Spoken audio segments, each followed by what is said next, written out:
Bonsoir à tous ceux qui me regardent. Je m'appelle Bérénice Ferreira, j'ai 83 ans et aujourd'hui je vais partager avec vous une histoire que j'ai gardée secrète pendant de nombreuses décennies. Avant de commencer, j'aimerais vous demander de liker cette vidéo, de vous abonner à la chaîne et de me dire dans les commentaires d'où vous me regardez. C'est un immense plaisir de pouvoir discuter avec vous, même à travers un écran. Nous sommes en 1954 et je viens de fêter mes 11 ans lorsque mon père est décédé dans un accident à l'usine où il travaillait. Ma mère, une femme forte mais dévastée par cette perte, a dû travailler dur pour subvenir à mes besoins et à ceux de mes deux jeunes frères. Nous vivions dans une petite ville du Minas Gerais, de celle où tout le monde connaît tout le monde. 6 mois après la mort de mon père, ma mère a rencontré Auguste, un homme qui travaillait comme comptable à la banque de la ville. Il semblait être tout ce dont nous avions besoin, éduqué, respecté dans la communauté et apparemment amoureux de ma mère. Pour tous dans la ville, c'était l'homme qui venait sauver la veuve et ses 3 enfants. Comme il se trompait, au début, il avait vraiment l'air d'une bonne personne. Il apportait des cadeaux pour nous, les enfants, aidait ma mère avec les factures et lui a même trouvé un meilleur emploi à la mairie. Tout le monde admirait son comportement. 6 mois plus tard, ils se sont mariés lors d'une cérémonie simple à l'église de la ville. C'est à ce moment-là que tout a commencé à changer, mais seulement quand personne ne regardait. Ma mère travaillait maintenant de 8h à 17h tous les jours. Auguste partait tôt le matin et rentrait plus tard, vers 18h. Mais il y avait un jour dans la semaine où il rentrait à la maison à l'heure du déjeuner, quand mes frères étaient chez ma grand-mère paternelle et que j'étais seule parce que j'étudiais l'après-midi. La première fois, cela s'est passé 3 mois après le mariage. J'étais dans la cuisine en train de préparer un goûter avant d'aller à l'école quand j'ai entendu la porte d'entrée s'ouvrir. Auguste est entré, m'a souri d'une manière différente et m'a dit qu'il avait oublié quelques documents. Il m'a demandé si je pouvais l'aider à les chercher dans sa chambre. Quand nous sommes entrés dans la chambre, il a fermé la porte à clé. Ce qui s'est passé ensuite reste quelque chose qui, même aujourd'hui, à 83 ans, me fait trembler les mains quand j'y repense. « Ce sera notre secret », a-t-il dit ensuite. « Si tu le dis à ta mère, elle ne croira pas et sera très triste. Vous allez revivre des moments difficiles et vos petits frères vont souffrir. Vous voulez vraiment ça? » J'étais sous le choc, effrayée et perdue. Je venais d'avoir 12 ans et ainsi commença mon calvaire hebdomadaire. Chaque mercredi, il revenait à l'heure du déjeuner. Je tentais de trouver des excuses pour ne pas être chez moi, mais quand ce n'était pas le cas, il devenait furieux et menaçait de dire à ma mère que j'étais rebelle et irrespectueuse. Dans une petite ville des années 50, un enfant en difficulté était une honte pour la famille. Une fois, j'ai essayé d'en parler à ma professeure. Elle est restée silencieuse, très mal à l'aise, puis a dit « Bérénice, il ne faut pas raconter de mensonges sur les adultes, surtout sur ton beau-père qui aide tant ta famille. C'est un péché. » J'ai compris à ce moment-là que personne ne me croirait contre sa parole. Auguste était un homme respecté qui allait à la messe tous les dimanches, participait au conseil municipal et était connu pour sa générosité envers notre famille. Avec le temps, je suis devenue une adolescente silencieuse, toujours la tête baissée. Ma mère pensait que c'était de la timidité ou une phase difficile de l'adolescence. Mes camarades de classe me trouvaient étrange, mais au fond de moi grandissait non seulement la douleur et la honte, mais aussi une détermination silencieuse. Pour mon anniversaire de 13 ans, Auguste m'a offert une boîte à chaussures avec un nœud rouge. À l'intérieur, il y avait une jolie robe qu'il a dit être notre secret. C'est alors que j'ai eu une idée. Cette boîte à chaussures deviendrait mon allié. Après que tout le monde se soit endormi ce soir-là, j'ai sorti tout ce qu'elle contenait, caché la robe au fond de l'armoire et commencé à utiliser la boîte pour y conserver des preuves. À l'époque, il était difficile de réunir des preuves concrètes sans téléphone portable ni caméra.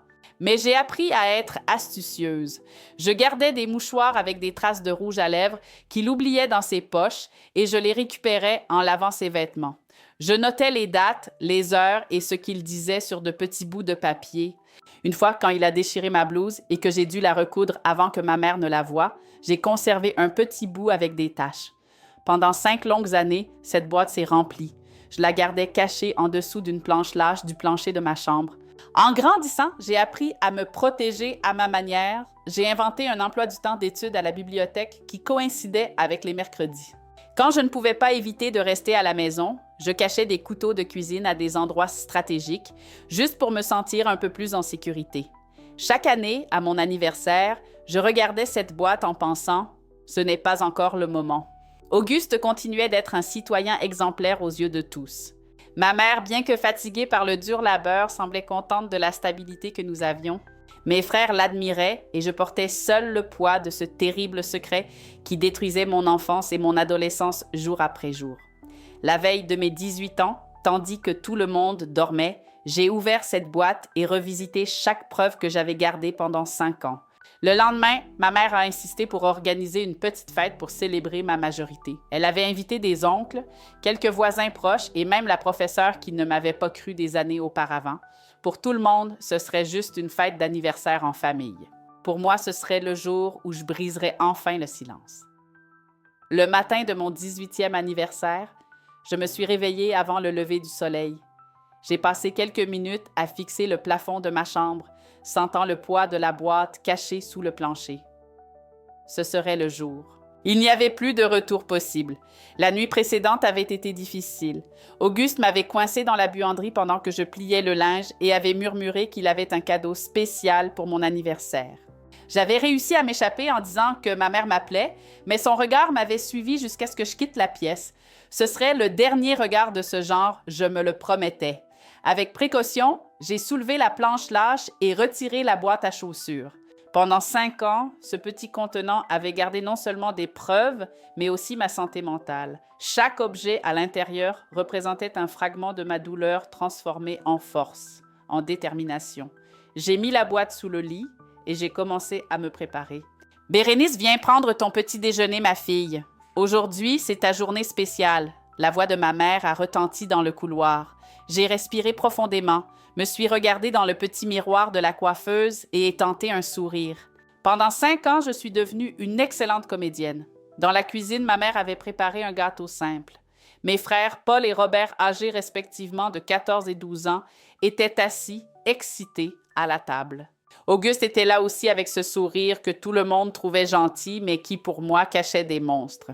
Ma convive préférée fêtant ses 18 ans. « Comme le temps passe vite, » dit-il en posant sa main sur mon épaule. J'ai retenu l'envie de m'éloigner. Aujourd'hui, plus que jamais, je devais garder les apparences. La journée est passée lentement. J'ai aidé ma mère à préparer la petite fête qui aurait lieu le soir. Elle avait invité quelques membres de la famille, des voisins proches et quelques amis de l'école. Ce n'était pas une grande foule, peut-être une vingtaine en tout, mais c'étaient les bonnes personnes, celles qui devaient être au courant. « Maman, puis-je utiliser la nappe brodée que grand-mère a laissée? Celle blanche avec des fleurs bleues ?» demandai-je en rangeant le salon. « Bien sûr, ma fille, elle est dans la commode. Ton père adorait cette nappe. On ne l'utilisait que pour des occasions spéciales. » Elle a souri avec mélancolie. « Mon père, comme il me manque, pensai-je. S'il était vivant, rien de tout cela ne serait arrivé. » Au fil de l'après-midi, j'ai commencé à ressentir un mélange de nervosité et de détermination. J'avais répété ce moment mentalement tellement de fois qu'il semblait irréel d'être enfin sur le point de le vivre. Vers 17 heures, les premiers invités ont commencé à arriver. Tante Carmen et oncle Joseph des voisins du quartier, Madame Irène de la boulangerie, accompagnée de son mari. Un à un, les personnes qui formaient le tissu social de notre petite ville entraînent chez nous pour célébrer mes 18 ans. J'ai observé Auguste les saluer toujours l'hôte parfait, le beau-père dévoué, le citoyen exemplaire, ma maîtresse d'école, Madame Conseilson, celle-là même qui ne m'avait pas cru il y a des années, est arrivée en apportant un petit paquet. « Félicitations, Bérénice! Comme tu as grandi! Je me souviens de toi si petite et timide dans ma classe, et maintenant tu es une jeune femme. » J'ai souri poliment, repensant à la négligence qu'elle m'avait fait subir, me condamnant à des années de souffrance. Mais elle devait aussi être là aujourd'hui. À 19 heures, tous les invités étant présents, ma mère m'a demandé de m'asseoir sur la chaise principale du salon. La table des cadeaux était à côté, avec de petits paquets des voisins et de la famille. Rien de très cher. Nous étions tous de classe moyenne modeste, mais chaque cadeau représentait l'affection de ces personnes. « C'est l'heure pour Bérénice d'ouvrir ses cadeaux », annonça ma mère avec enthousiasme. Tous se sont rapprochés, formant un demi-cercle autour de moi. Auguste s'est tenu près de ma mère, le bras autour d'elle, dans un geste d'affection conjugale apparente. Je commençais à ouvrir les cadeaux un par un, remerciant chaque personne avec un sourire. Un foulard en soie de tante Carmen, un pull fait main par Madame Irène, un livre de poèmes du professeur Charles. À chaque cadeau ouvert, mon cœur battait plus fort, sachant que le moment approchait. C'est alors que ma mère apporta son cadeau. « C'est le nôtre, à Auguste et à moi, ma fille. J'espère que ça te plaira. » C'était une petite boîte contenant une délicate broche en forme de fleur. « C'était celle de ma mère, » expliqua-t-elle. « Et maintenant, c'est la tienne. » Je la remerciai en embrassant son visage. Auguste sourit, ce même sourire qui me terrifiait quand nous étions seuls. « J'ai aussi quelque chose de spécial pour toi, Bérénice, » dit-il en tendant un petit paquet. C'était le moment que j'attendais depuis 5 longues et torturantes années. « Quelle coïncidence !» dis-je, ma voix plus ferme que jamais en sa présence. « J'ai aussi un cadeau spécial pour toi, Auguste. » Il sembla surpris, mais garda son sourire pour moi. « Mais aujourd'hui, c'est ton anniversaire? »« Oui, » répondis-je, « mais c'est un cadeau que j'ai gardé pendant très longtemps. » Je me levai et allai dans ma chambre, ressentant tous les regards sur moi. Je revins avec la boîte à chaussures, maintenant décorée d'un ruban rouge, le même ruban que celui sur la robe qu'il m'avait donné des années auparavant. La pièce était silencieuse quand je posai la boîte entre ses mains. « Ouvre, » dis-je. « C'est un cadeau que j'ai construit pendant 5 ans. » Auguste regarda la boîte avec curiosité. Ma mère sourit, pensant probablement qu'il s'agissait d'une collection de souvenirs que sa fille avait gardés pour le beau-père qui l'avait tant aidé. Il défit le ruban et ouvrit le couvercle. Son visage pâlit instantanément. Dans la boîte organisée chronologiquement se trouvaient tous les objets que j'avais méticuleusement rassemblés. Les foulards avec des traces de rouge à lèvres, le morceau de ma blouse déchiré avec de petites taches de sang, des notes détaillées des dates, heures et descriptions de chaque abus, un calendrier où j'avais marqué d'un X rouge chaque mercredi pendant 5 ans, une mèche de mes cheveux qu'il avait coupée comme souvenir lors d'un des épisodes et, au fond, une lettre adressée à ma mère, décrivant tout ce qui s'était passé depuis ce premier mercredi. « Qu'est-ce que c'est ?» demanda ma mère, remarquant le changement soudain dans son comportement. « Ce sont des cadeaux, » répondis-je, ma voix claire et audible pour tous dans la pièce. « Des cadeaux que j'ai reçus de mon beau-père pendant 5 ans, depuis que j'avais 12 ans. » Auguste referma rapidement la boîte. « Je ne sais pas de quoi cette fille parle, » dit-il en essayant de sourire. « Ça doit être des souvenirs d'école. Pourquoi ne lis-tu pas la lettre qui est au fond de la boîte, maman ?» suggérai-je. « C'est un résumé détaillé de tous les cadeaux que j'ai reçus les mercredis, quand tu travaillais et que mes frères étaient chez mamie. » Le silence dans la pièce était pesant. Les regards se croisèrent, perplexes. Auguste posa la boîte sur la table et s'approcha de moi. « Bérénice est confuse, » dit-il en tentant de garder son calme. « C'est peut-être le stress de l'anniversaire. »« Je suis confuse depuis mes 12 ans, » répondis-je. Confuse sur pourquoi le mari de ma mère entrait dans ma chambre quand tout le monde dormait. Confuse sur pourquoi il me faisait des cadeaux à condition de garder notre secret. Confuse sur pourquoi personne ne me croyait quand j'ai essayé de demander de l'aide. Je regardais directement Madame Conseilson, mon ancienne professeure, qui me fixait à présent, horrifiée. « Tu te souviens quand j'ai essayé de te parler prof? Tu as dit que c'était un péché d'inventer des histoires sur les adultes. » Elle se couvrit la bouche avec les mains, les yeux embués.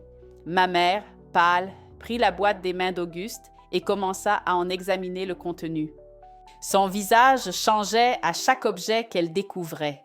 Des larmes silencieuses coulèrent sur ses joues lorsqu'elle sortit la lettre du fond et commença à la lire. Auguste tenta de lui arracher la boîte des mains, mais mon oncle Joseph le retint par le bras. « Hé, calme-toi, mec, c'est n'importe quoi !» Auguste protesta en regardant autour de lui, cherchant des alliés. « Cette fille a toujours été un problème, vous le savez, toujours en train d'inventer des histoires. Mais à présent, à 18 ans, je n'étais plus une enfant effrayée. J'étais une femme munie de preuves concrètes d'années d'abus et j'avais choisi de tout révéler devant ceux qui comptaient le plus dans notre petite communauté. Chaque objet dans cette boîte raconte une histoire, continuai-je.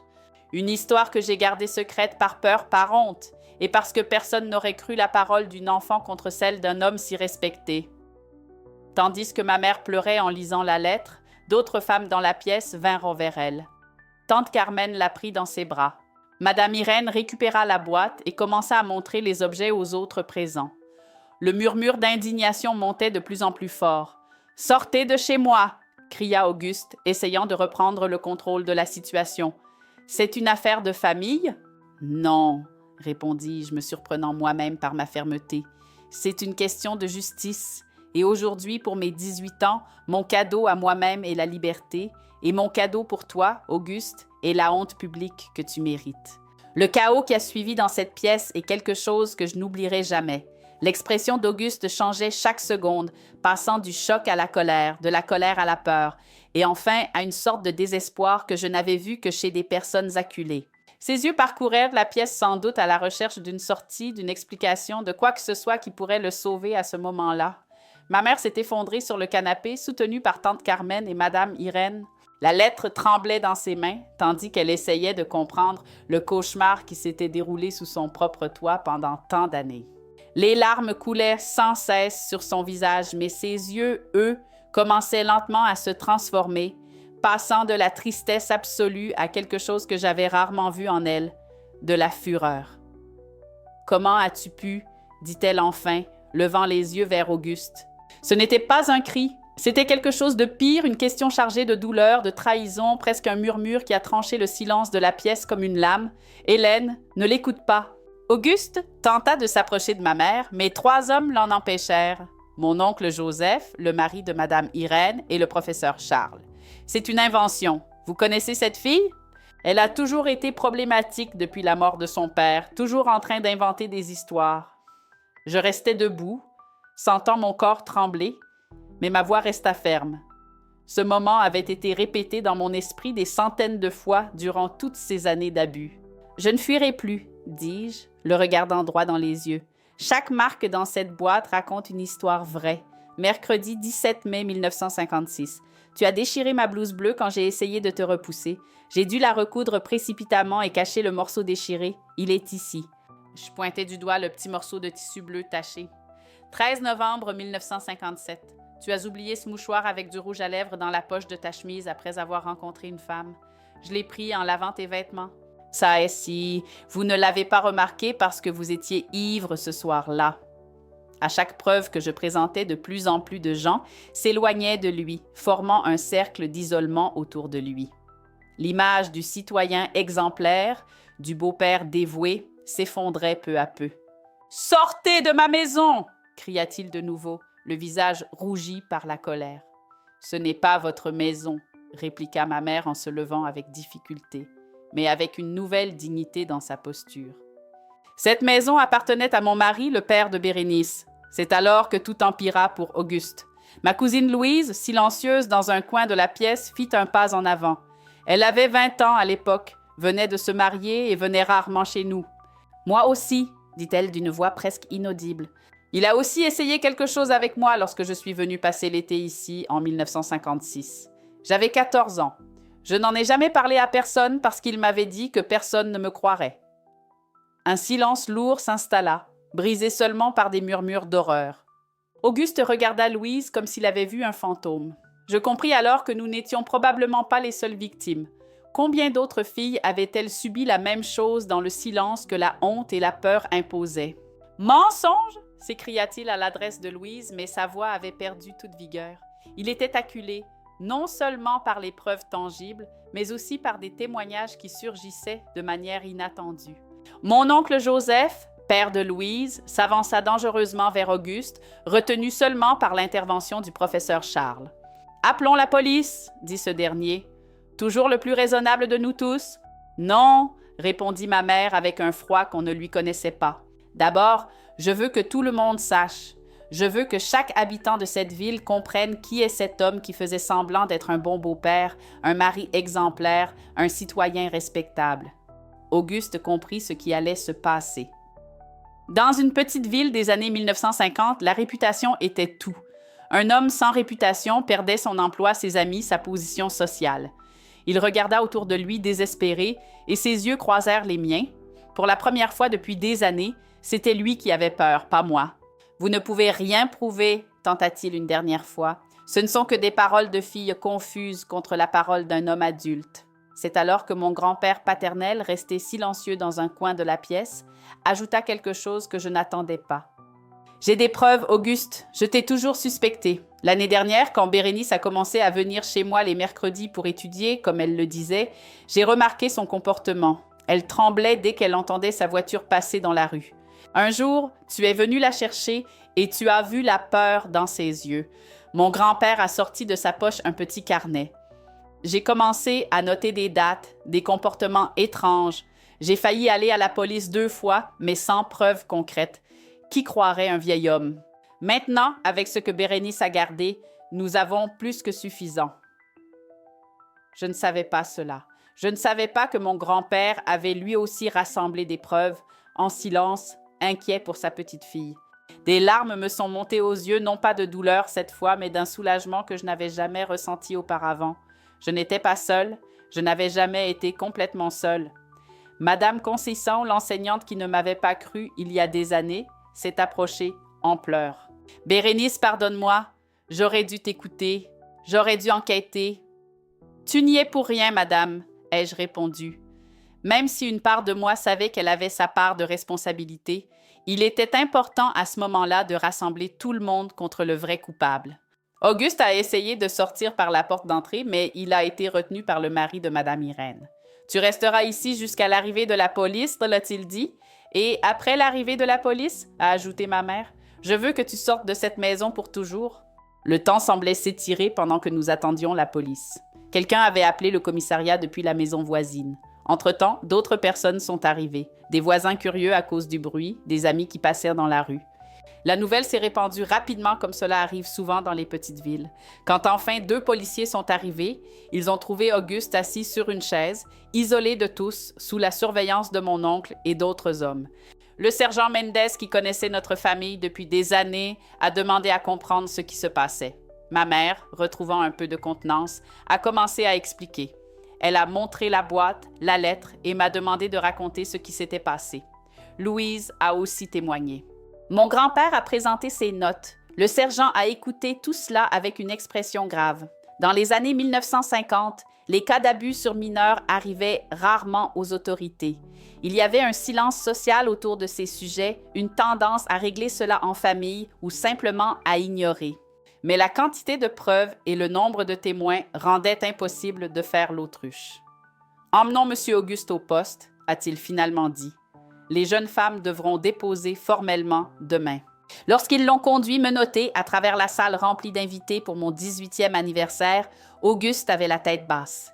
Il n'était plus cet homme confiant et respecté, mais un prédateur exposé à la lumière.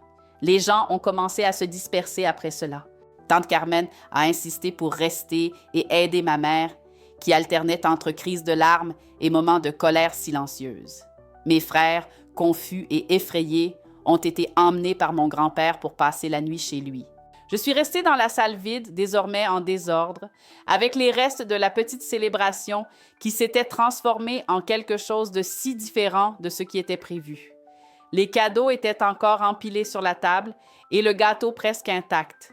La boîte à chaussures, maintenant vide, car son contenu avait été emporté par la police comme preuve, semblait étrangement légère dans mes mains. « Pourquoi ne m'as-tu pas dit plus tôt ?» m'a demandé ma mère lorsque nous nous sommes enfin retrouvés seuls. Il n'y avait pas d'accusation dans sa voix, juste une tristesse profonde et incompréhensible. Il disait que tu ne croirais pas, que nous tomberions dans la misère s'il partait, que c'était de ma faute. Les mots sortaient avec difficulté. Au début, je l'ai cru. Puis lorsque j'ai essayé d'en parler à la professeure et qu'elle ne m'a pas cru, j'ai été certaine que personne ne croirait. Alors, j'ai commencé à garder des preuves. J'ai attendu d'avoir l'âge suffisant pour être écoutée. Ma mère m'a embrassée dans une étreinte douloureuse et longue. J'ai senti ses larmes mouiller mon épaule. « Pardonne-moi » murmurait-elle sans cesse. « Pardonne-moi de ne pas avoir remarqué d'avoir laissé ce monstre entrer dans notre maison. »« Ce n'est pas ta faute, maman » lui ai-je répondu. Et, à ce moment-là, j'y croyais vraiment. « Toi aussi, tu as été trompée. Tout le monde l'a été. » Cette nuit-là, allongée dans mon lit, regardant le plafond familier de ma chambre, j'ai ressenti quelque chose d'étrange. La paix, une paix incomplète, imparfaite, mais néanmoins, la paix. Le monstre qui avait dominé mes pensées pendant des années était enfin éloigné de ma vie. Le secret qui m'avait rongé de l'intérieur était exposé. La fille effrayée de 12 ans pouvait enfin commencer à guérir ses blessures. Le chemin serait long, je le savais. Le processus légal allait suivre son cours, les commérages dans la ville, le stigmate qui s'abat injustement sur les victimes d'une manière ou d'une autre.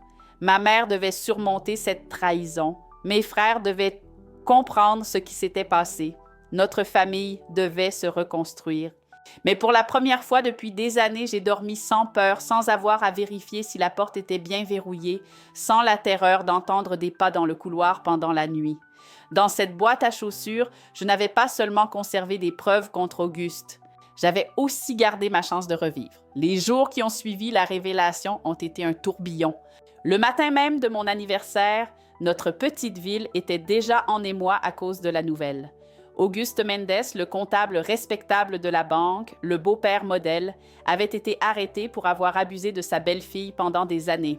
Les gens chuchotaient au coin des rues, les voisines apportaient gâteaux et pain pour soutenir la famille en ces moments difficiles, mais je savais que beaucoup venaient surtout par curiosité pour confirmer les détails du scandale. Accompagnée de ma mère, je me suis rendue au commissariat pour déposer une plainte officielle. Le commissaire, un homme d'âge moyen, à la moustache épaisse et au regard fatigué, m'a reçu dans son petit bureau mal éclairé. Sur le mur derrière lui, un portrait du président et un crucifix, symbole de l'autorité en 1959. « J'ai besoin que tu me racontes tout depuis le début », m'a-t-il dit, gêné mais ferme. « Je sais que c'est difficile, Bérénice, mais plus tu pourras me donner de détails, plus le dossier contre ton beau-père sera solide. » Pendant 3 heures, j'ai revécu chaque moment douloureux de ces 5 dernières années. Chaque mercredi, chaque menace, chaque larme versée dans le silence. Ma mère, assise à mes côtés, alternait sanglots et silence figé.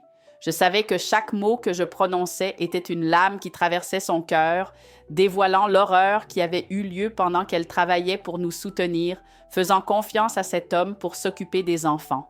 Louise a également déposé sa déposition ce jour-là. Pendant que nous attendions dans le couloir étroit du commissariat, elle a serré ma main et murmuré « Tu es la personne la plus courageuse que j'ai jamais rencontrée, Bérénice. Ce que tu as fait a sauvé d'autres filles qui l'auraient pu blesser à l'avenir. » Je ne me sentais pas courageuse, j'étais épuisée, mais aussi plus légère que jamais. Le secret ne pesait plus sur mes épaules. Dans les jours qui ont suivi, 2 autres jeunes femmes de la ville sont apparues avec des histoires similaires. L'une d'elles était la fille d'une cliente de la banque où travaillait Auguste. L'autre était la nièce d'un de ses amis. Dans tous les cas, le même schéma.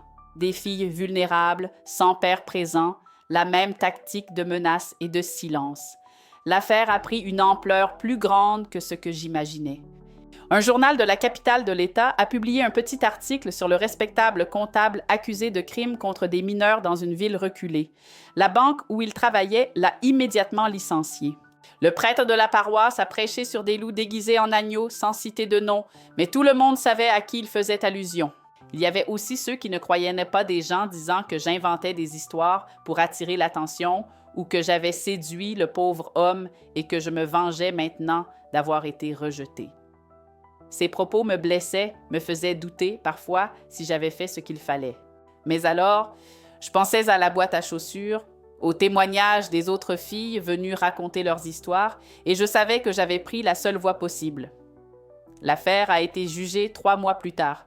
Ce fut un procès pénible, avec des interrogatoires minutieux, où les avocates tentaient de discréditer mon témoignage. Pourquoi avez-vous attendu si longtemps pour parler? Pourquoi n'avez-vous pas crié? Pourquoi n'avez-vous pas fui? Comme s'il existait un manuel expliquant comment doit se comporter un enfant terrifié par un adulte en position de pouvoir. Mais les preuves étaient accablantes. La boîte à chaussures, les témoignages des autres victimes, le carnet de mon grand-père avec ses observations précises. Même la professeure Constance a témoigné, avouant avec honte que j'avais essayé de lui raconter des années plus tôt et qu'elle ne m'avait pas prise au sérieux. En octobre 1959, Auguste Mendes a été condamné à 8 ans de prison, une peine considérée comme sévère à l'époque, alors que ses crimes étaient souvent minimisés ou ignorés. Je me souviens de l'avoir regardé quand le juge a prononcé la sentence. Il n'y avait plus cet homme imposant et respecté, mais une figure diminuée avec des cernes marquées et un regard vide.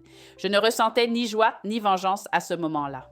Je ressentais seulement une profonde fatigue et le désir de recommencer ma vie loin de cette ville où j'étais désormais connue comme la belle-fille d'Auguste, la fille du scandale. « Je veux partir, maman. » ai-je dit ce soir-là, alors que nous étions assises à la table de la cuisine. Je ne peux pas rester ici où tout le monde sait, où tout le monde chuchote quand je passe dans la rue. Ma mère serra mes mains posées sur la table. Son visage semblait pluvieux, marqué par la culpabilité et la tristesse, mais ses yeux brillaient aussi d'une force nouvelle. « Où veux-tu aller, ma fille? »« Belo Horizonte, » répondis-je, sans hésiter. « Je veux étudier les soins infirmiers.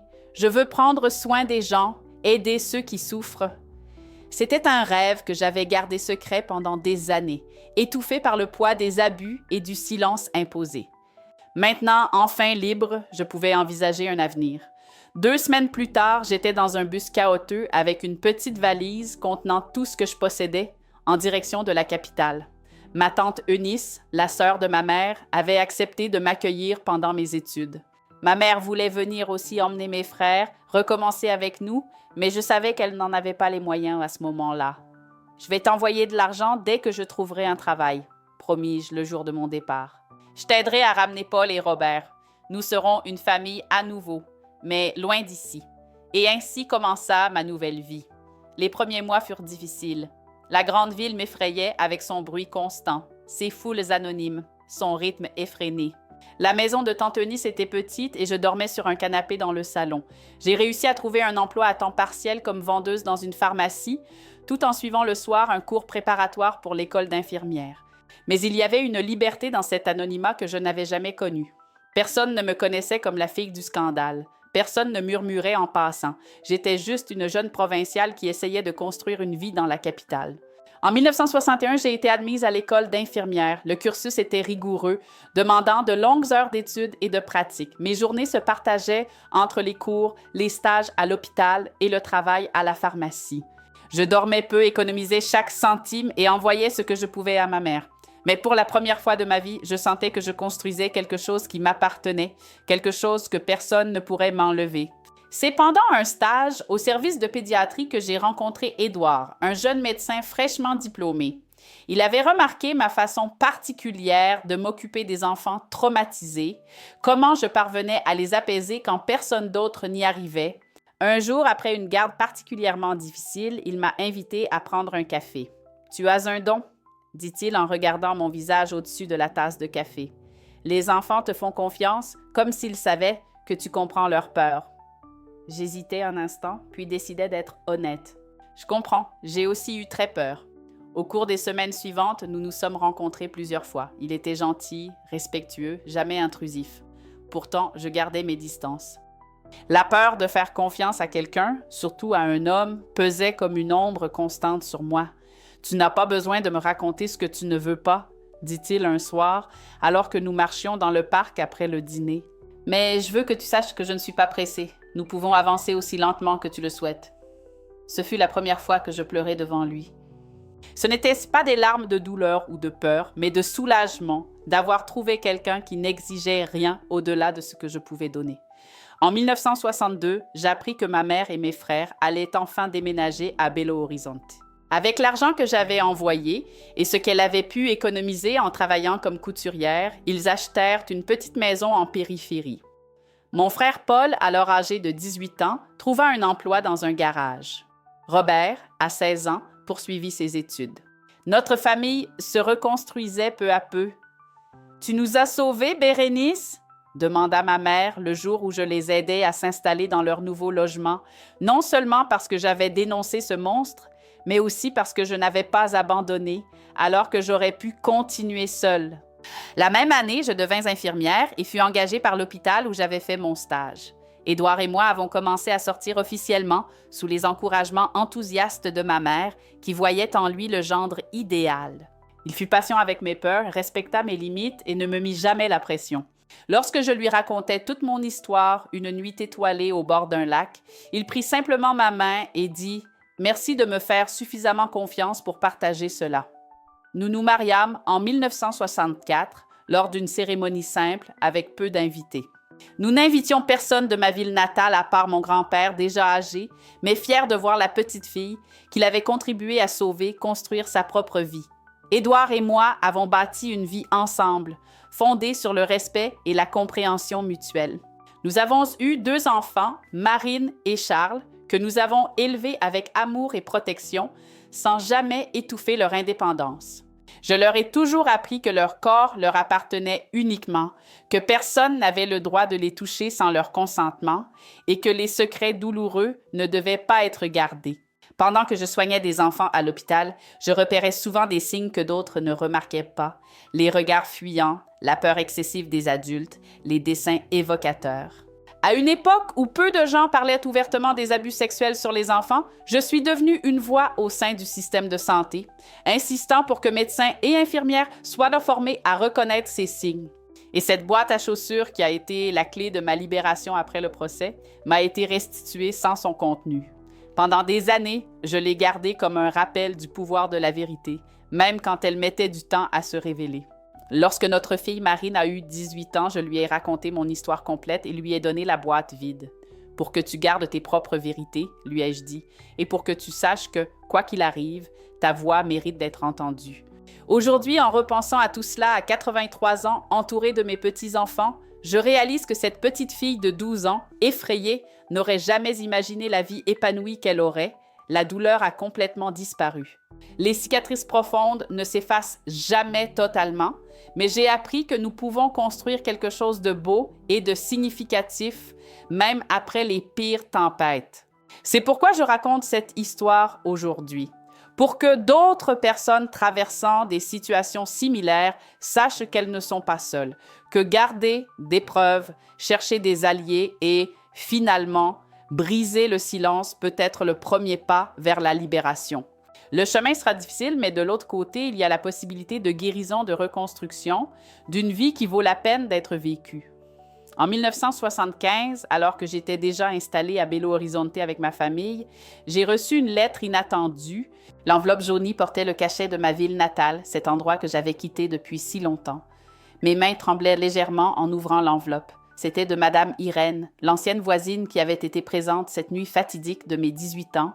« Auguste Mendes a été libéré, » disait la lettre. « Il a purgé sa peine et est revenu dans la ville. Je pensais que tu devais le savoir. » La nouvelle m'a frappée comme un coup physique. Je me suis assise sur une chaise dans la cuisine, tentant de reprendre mon souffle. Édouard m'a trouvé ainsi la lettre ouverte sur la table, le visage pâle. « Que se passe-t-il, Bérénice ?» a-t-il demandé, inquiet. « Il est libre. » C'est tout ce que j'ai pu dire. Les jours suivants, de vieux cauchemars sont revenus.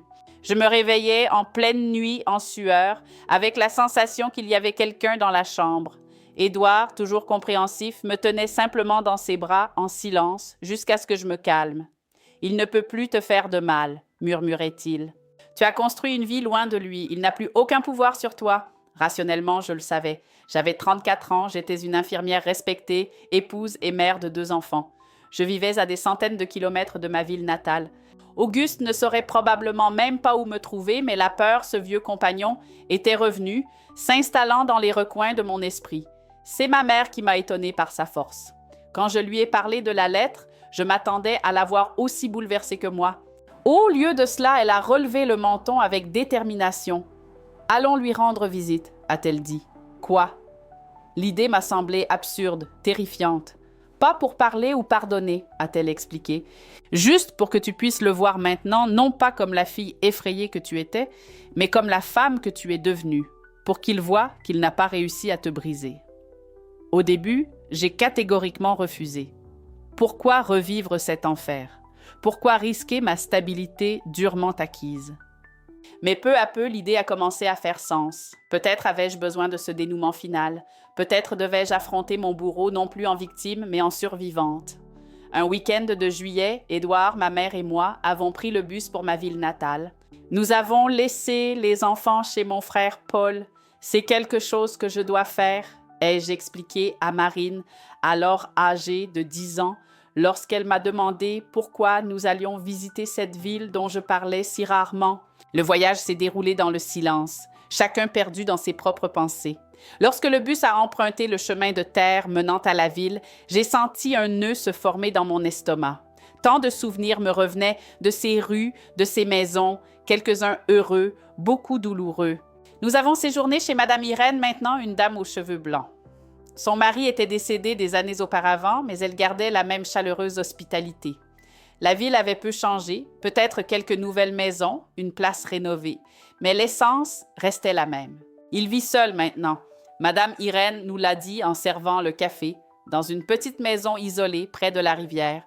Personne ne veut plus avoir affaire à lui. La banque ne l'a bien sûr pas accepté à nouveau. Il fait quelques petits boulots, répare des objets et vit presque en ermite. Le lendemain dimanche, nous avons décidé d'aller à la messe. S'il y avait un endroit où Auguste pourrait apparaître, ce serait à l'église. Même après tout cela, les gens de l'époque et de ce lieu considéraient encore la religion comme un chemin vers la rédemption. Nous sommes entrés dans la petite église alors que la messe avait déjà commencé et nous nous sommes assis au fond. Mes yeux parcouraient les visages devant moi, cherchant. C'est Édouard qui l'a aperçu en premier, indiquant discrètement de la tête. Le voilà assis seul dans un coin courbé bien plus vieux que ses 60 et quelques années ne le laissaient supposer. Ses cheveux autrefois noirs et bien coiffés étaient maintenant complètement blancs et clairsemés. Ses vêtements, bien que propres, étaient usés. Tout en lui dégageait une impression de défaite. J'attendais de ressentir quelque chose, de la peur, de la colère, voire même de la satisfaction face à sa déchéance. Mais ce que j'ai ressenti, c'était rien. En regardant cette silhouette diminuer, j'ai réalisé qu'il n'avait plus aucun pouvoir sur moi. Le monstre de mes cauchemars n'était rien de plus qu'un vieil homme solitaire et rejeté par la société.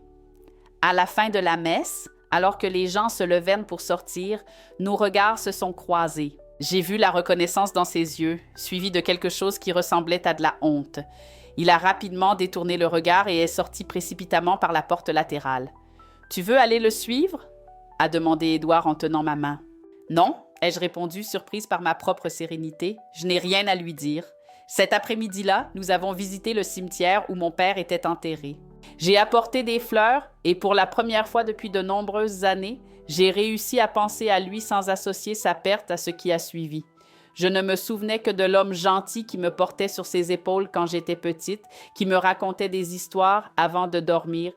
Nous sommes revenus à Belo Horizonte le lendemain. Le voyage du retour était différent, plus léger, comme si un poids invisible était resté derrière. J'ai compris que j'avais besoin de ce moment, de ce regard, pour vraiment fermer ce chapitre de ma vie. Les années ont passé, mes enfants ont grandi, ont obtenu leur diplôme, ont fondé leur propre famille. En 1985, je suis devenue grand-mère pour la première fois quand Marine a donné naissance à Gabriel. 2 ans plus tard, Charles nous a présenté Lucas, mon premier petit-fils. Aujourd'hui, j'ai 5 petits-enfants, tous adultes, et 3 arrière-petits-enfants qui sont la joie de ma vieillesse. Édouard est parti il y a 10 ans, victime d'un infarctus foudroyant alors qu'il taillait les rosiers de notre jardin. Je l'ai trouvé souriant, comme s'il s'était éloigné en paix. Cela a été 48 ans de mariage qui ont guéri bien des blessures. Un homme qui ne m'a jamais vue comme brisée ou abîmée, mais qui admirait ma force, même lorsque je ne la reconnaissais pas moi-même. En 1990, lorsque ma mère est décédée, j'ai appris qu'Auguste était lui aussi parti, quelques mois plus tôt. Il est mort seul dans sa petite maison au bord de la rivière. Ce sont les voisins qui, remarquant l'absence de fumée dans la cheminée pendant plusieurs jours, ont prévenu les autorités. Je n'ai ressenti rien d'autre qu'une vague compassion humaine pour quelqu'un qui a vécu et est mort dans la solitude créée par ses propres choix.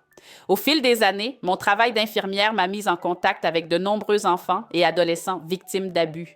Mon expérience personnelle m'a donné une sensibilité que les livres ne peuvent enseigner.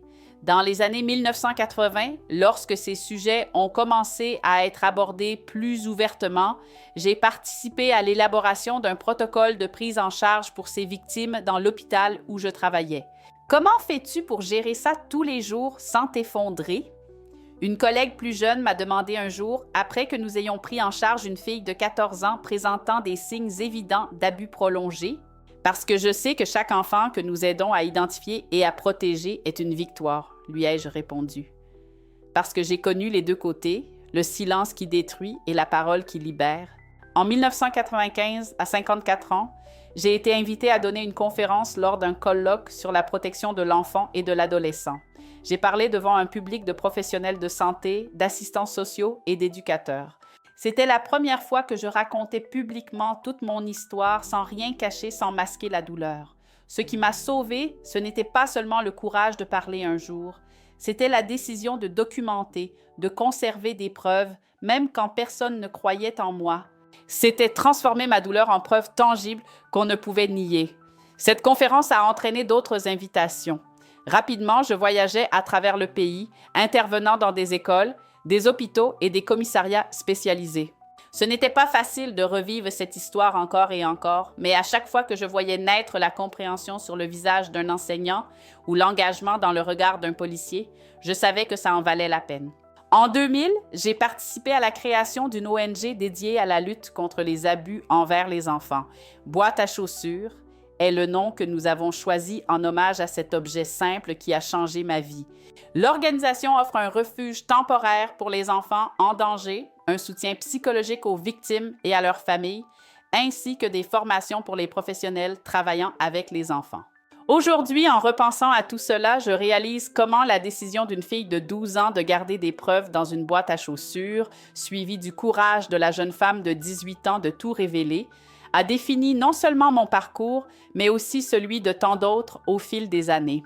Ma petite fille Gabrielle a suivi mes pas et est devenue psychologue pour enfants. « Tu as été mon inspiration, grand-mère », m'a-t-elle dit en recevant son diplôme, la manière dont elle a transformé sa pire expérience en un soutien pour les autres. Ces dernières années, avec l'apparition des réseaux sociaux et d'Internet, notre travail au sein de l'ONG a pris une nouvelle dimension. Nous avons lancé des campagnes en ligne, créé des groupes de soutien virtuels et mis en place des canaux sécurisés pour les signalements. Le monde a beaucoup changé depuis 1954. Aujourd'hui, il y a plus de sensibilisation, plus de mécanismes de protection, plus de personnes prêtes à écouter les enfants. Pourtant, je sais qu'il reste encore beaucoup à faire. Il y a encore des Augustes parmi nous.